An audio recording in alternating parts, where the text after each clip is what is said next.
Undaunted Podcast.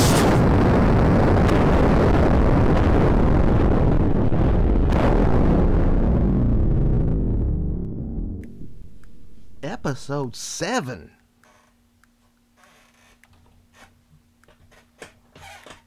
Episode 7. 7 episodes. Can you believe it?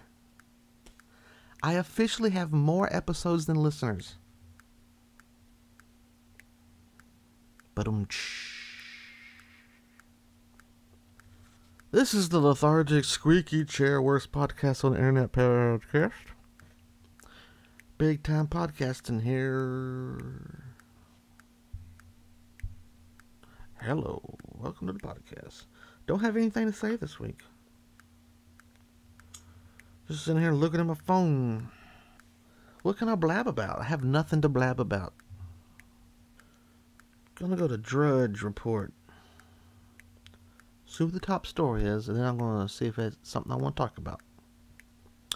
DrudgeReport.com.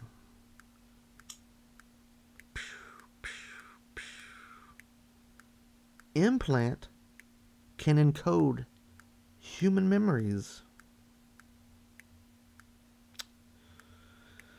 Well, this was a bad idea because I don't know what the hell that means.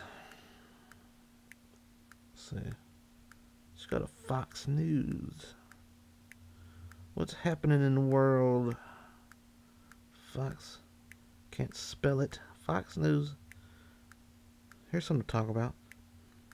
Is there anything worse than trying to type on a phone? I remember I had this dream. I was in Russia. I was in a Russian boarding school. And it got taken over by terrorists. And I had my phone with me. And some of us were hiding in a room. And I was the only one with a phone. I was the only one in the room with a phone. There was terrorists going around shooting people. But we was hiding in a room and I had a phone. All I had to do was text somebody to come help us. And save all of our lives. But I'm trying to type. And I keep misspelling words and having to go back and correct them. Type. Back.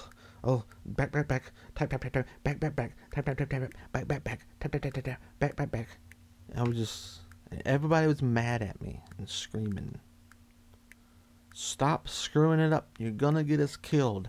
But no matter how much they screamed at me, type, back. Type, back. And we all got killed because I couldn't type on the phone correctly.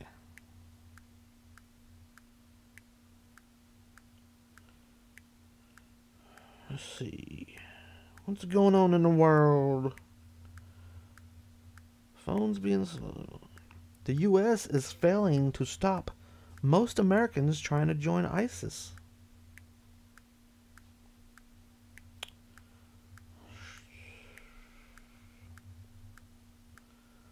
Let's see what's happening on CNN. Maybe that's more interesting. CNN.com. Typed it correctly. What can stop Americans from joining ISIS? Is this a joke? Okay, MSNBC. Is that a good one? Well, I said MSNBX.com. That's close enough. Oh, rent to own a 4-bedroom, 3-bath for $597. Oh. NBC. What's going on there? Gotta be something interesting in the news there, huh? It's MSNBC. Grilled on the Hill. Planned Parenthood's president addresses outrageous accusations. I can't say something about that.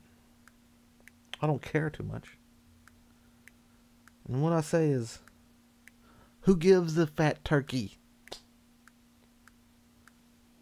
So, Planned Parenthood was handing out some of them abortions,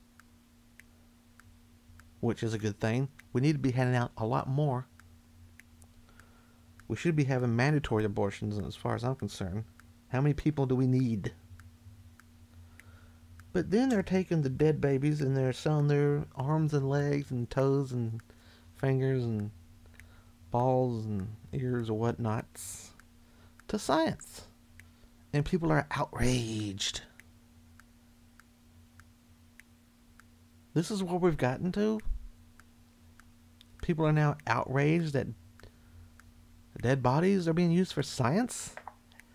Hasn't this been happening since 12 million years BC? This is how science learns things.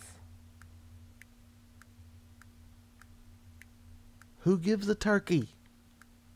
Throw them baby parts everywhere they need to be. Free baby parts. Come get your free baby parts. The only problem is they're selling them. They should be handing them out. There should be a drive-through window. There should be a drive-through window at the Planned Parenthood where people can just drive through and get all the free baby parts they need. Who gives a turkey? Nobody wanted the baby. So why would anybody care if somebody wants the baby? Need a leg, need a thigh, need an arm, need a wing. Free baby lips. Come get your free baby lips. Test out your makeup on the free baby lips instead of killing monkeys to do it. Do they do that? Do they do that? Do they do that? That's what I say about it. Who gives a turkey? They're dead. Dead babies. They don't have feelings. They don't care. They weren't even born. They don't know what's going on. They weren't even alive yet to be dead. They're dead before they were alive. Who cares? Take all the baby parts you need if it's going to make something better for me. That's what I say. Gonna cure cancer? With them baby parts? Go for it. Stem cell your ass off. Take all the baby parts you want and just shove them up your ass and cure something. This is a big fat lethargic podcast, and I'm big fat lethargic, and I'm thirsty.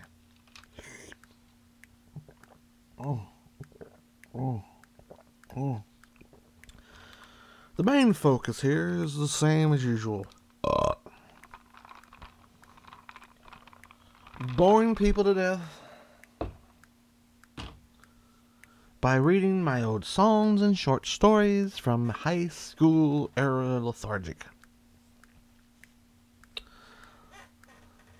Wow, this episode's only 8 minutes long. It feels like an eternity. I thought I talked about baby parts for longer. So, I was stupid in high school. Stupider than I am now. I wrote a bunch of dumb words and some stories and some lyrics and some songs, and I'm gonna read them.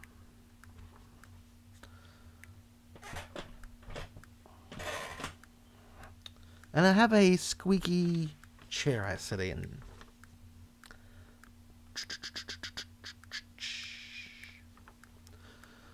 Okay, let's read some songs.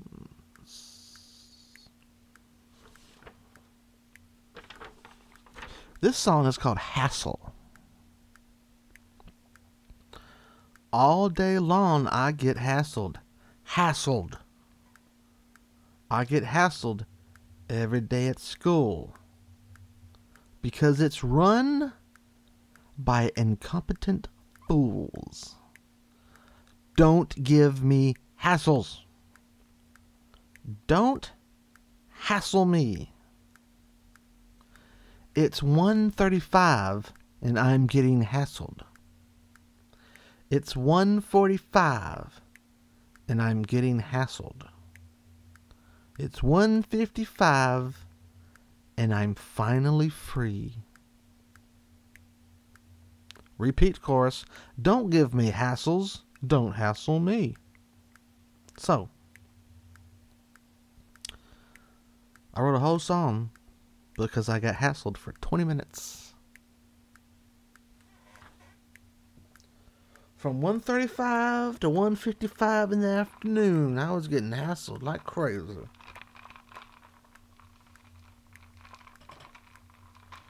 Ooh. Ooh. And I'll tell you one thing. At this point in time, my last class of the day was art. I quite enjoyed art. So from 1:35 to 1:55, I was in my favorite class, not getting hassled at all. Another song, She's Got a Girlfriend. Chorus is, she's got a girlfriend. She won't be mine. She's got a girlfriend. She won't be mine. Do you love her as much as me?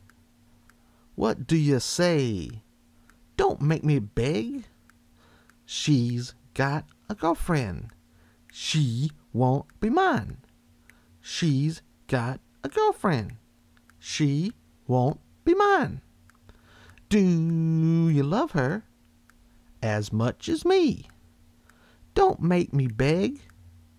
You can both be mine. Bridge. Repeat chorus. She's got a girlfriend. She won't be mine. She's got a girlfriend. She won't be mine. Fun fact about this song, this is a real one. I actually put music to this one.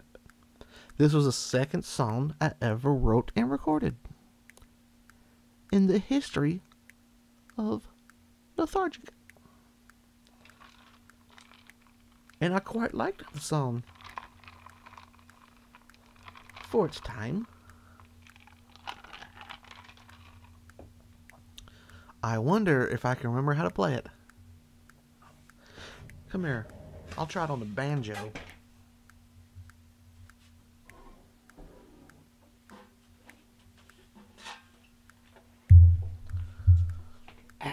I'm back, y'all. I'm back.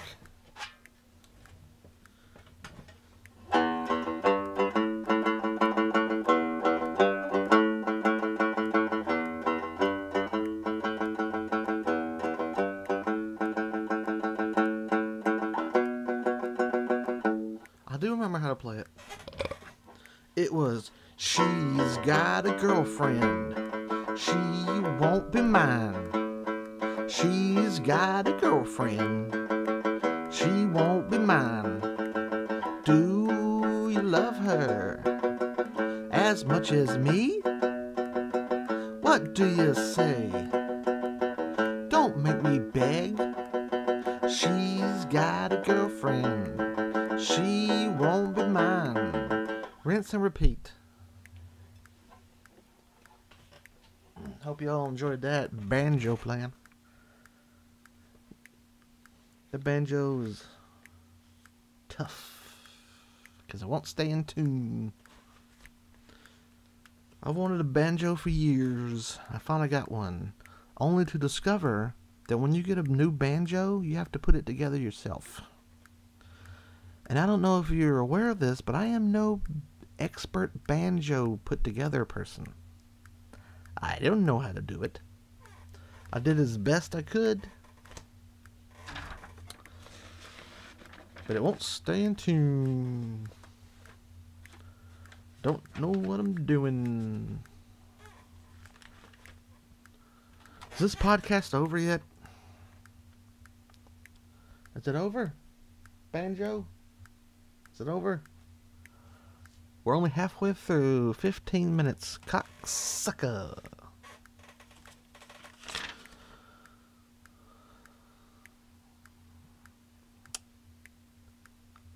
This song is called Weirdo. And it does appear to be weird.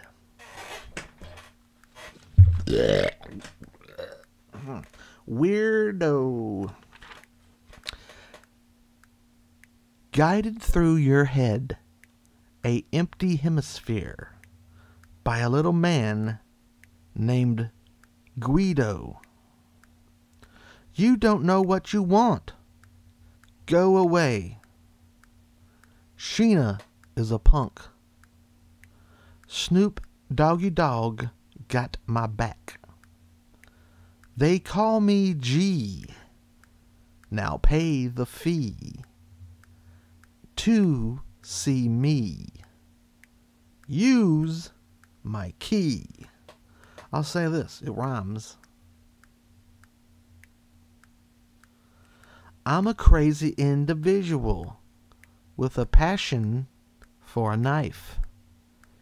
It takes my eyes to see the strife.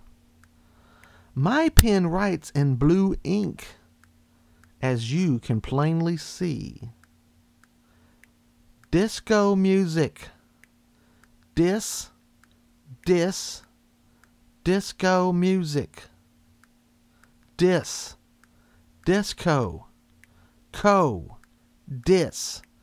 Disco music. There's a bass drum. It's rolling down the street. Boom. Boom. Boom. Boom. Boom. Boom. Boom. Boom. I am fat like your mom. I am skinny like your dad. I've got no money. That's very sad. These nuts in your mouth. These nuts in your mouth. Yeah. These nuts in your mouth. The Aristocrats.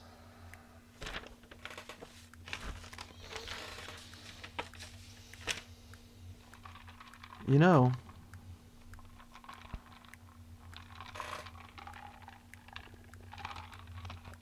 I wish I had a studio audience.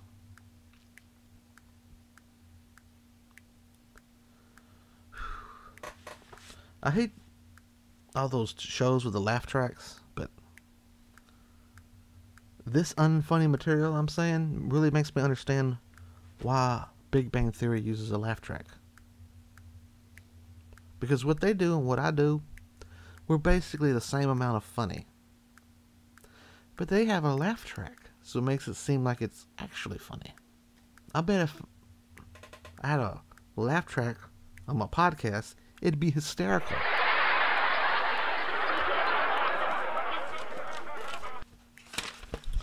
I am gonna do some more songs for you. I'm gonna do one more song. Then we're gonna go to story time.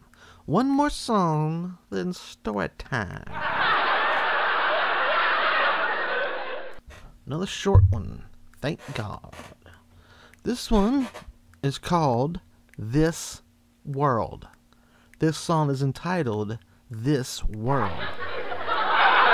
This World. You are living in an exciting world. If you try, you can fly like a bird.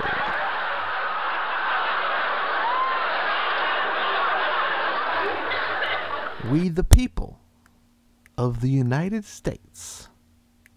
Come on, people. Give me a break.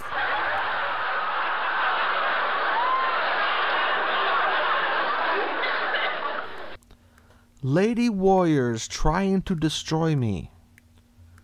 It's 12:53, and I am starting to see. The crown of hate is on your head. The chip of love is on your shoulder.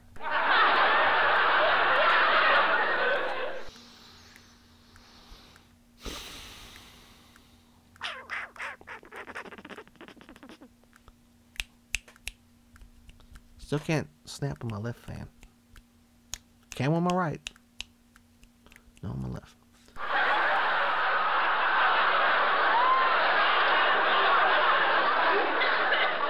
To break down a wall here, when I say lady warriors trying to destroy me, my high school was the Warriors. We was the Hunters Lane Warriors. Big fat Indian as a mascot. The female sports teams were called the Lady Warriors. But they never tried to destroy me.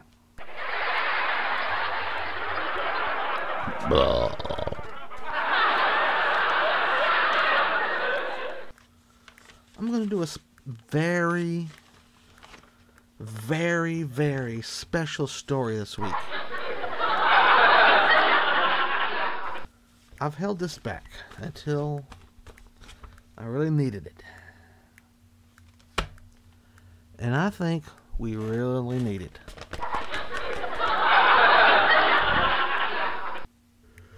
This is not. Yep, I need this.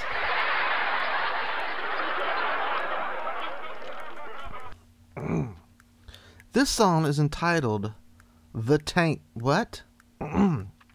This story is entitled The Tank, Part 1. I did not write this in high school, I hope. I believe I probably wrote this when I was 6, 7, 8, something. I hope 4. I hope I wrote this when I was 4. Maybe 3. This is a very, very good story. It is called The Tank, Part 1 by Jason E. Castleman. And it has a cover. Photo. Drawing. A drawing I did. And the drawing is of the tank. The tank, its body is like a banana.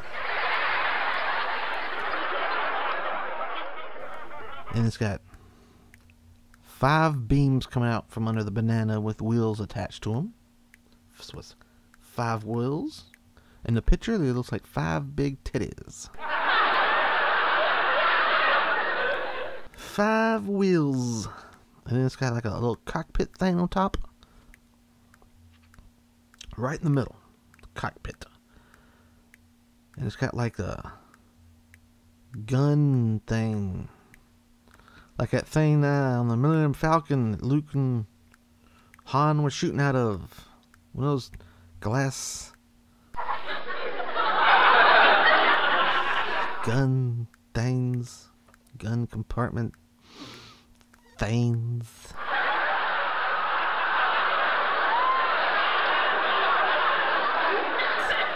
Like on a bomber.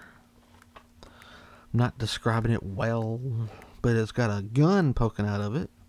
But the gun is shooting knives.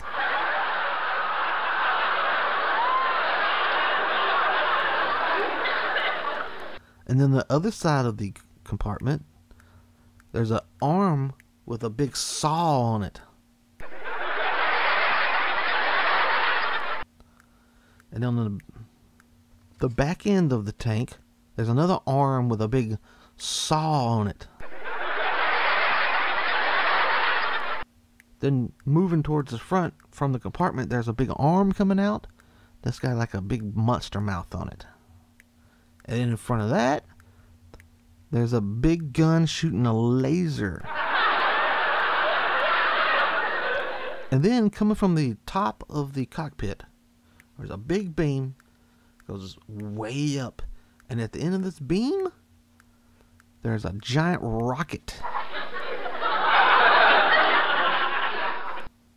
Looks like a nuclear missile. Nuclear missile. It says USA on it. And there's fire erupting from the other side. And then, as if having a big giant nuclear missile's not enough, there's a Another beam coming out of the top of the missile, and at the end of the beam is another saw.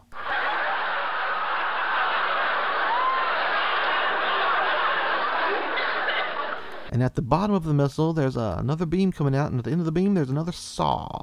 It's a missile with two saws.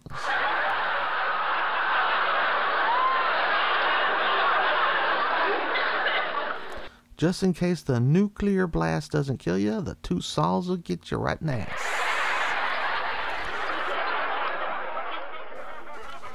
So I'm going to read it here. It's called The Tank.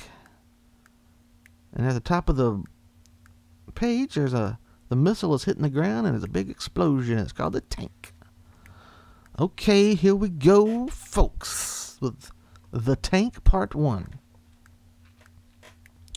Once, this man was very strange. He had a Trans Am.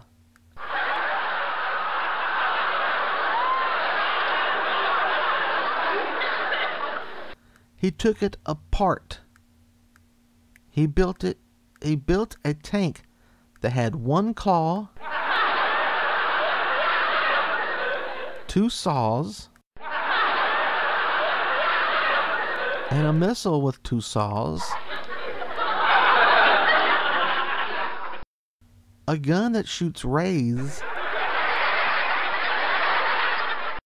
one gun that shoots knives,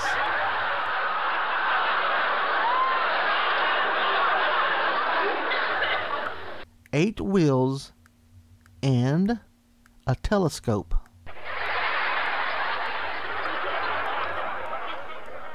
When it was finally finished, a bank had been robbed by a giant tank.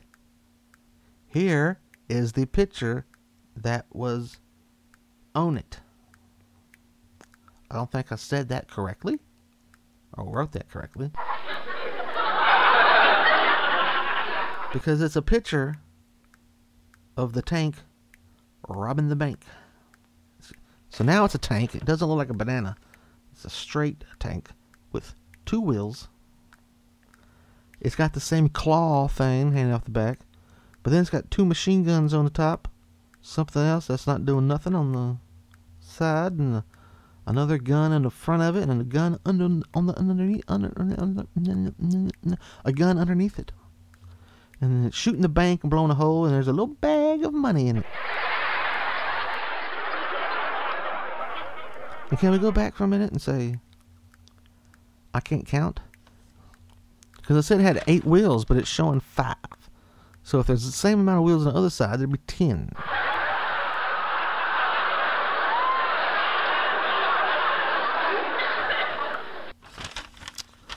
Okay, so the other tank robbed the bank. The tank was like his. This was the time to try it out. But it had one claw, 2 guns, 1 telescope, and a drill. The next day he was working on his tank. He was putting floats on it. And he made his missile remote control. Then he left his house to find the other tank. But the other tank was spying on him, probably with his telescope. So he worked on his tank. He put a missile on him.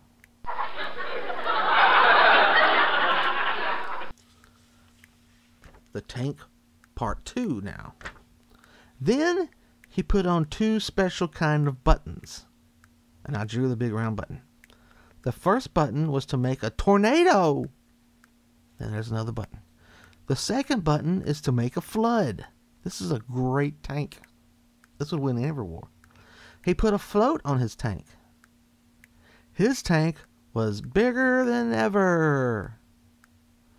Then he put 10 saws on him. He was bigger than the other tank. Then he left. Then they met. Now here's a picture of the 2 tanks meeting up with each other. And I'm telling you what, it's just 2 tanks and a million saws going at it, and knives shooting, and drills going, and guns blazing. The good tank shot knives and made his saw go around, and the bad tank shot his gun. He turned his drill on and made two saws around. The good tank's knives cut the bad tank's saws up. Then his knives blew up the bad tank's float. So he led him in the water. And the bad tank went under, but the drill was still going, and he went in the ground and never moved for 2 years, until a ship found him and made statue out of him. The end.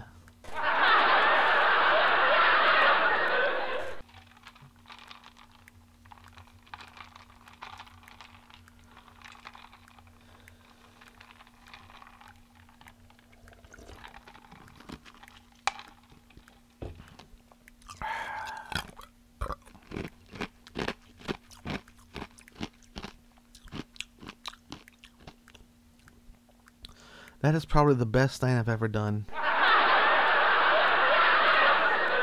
You give this story to Michael Bay and it would make a terrific Michael Bay movie. Could you imagine those big tanks with all them saws going at it in a Michael Bay movie?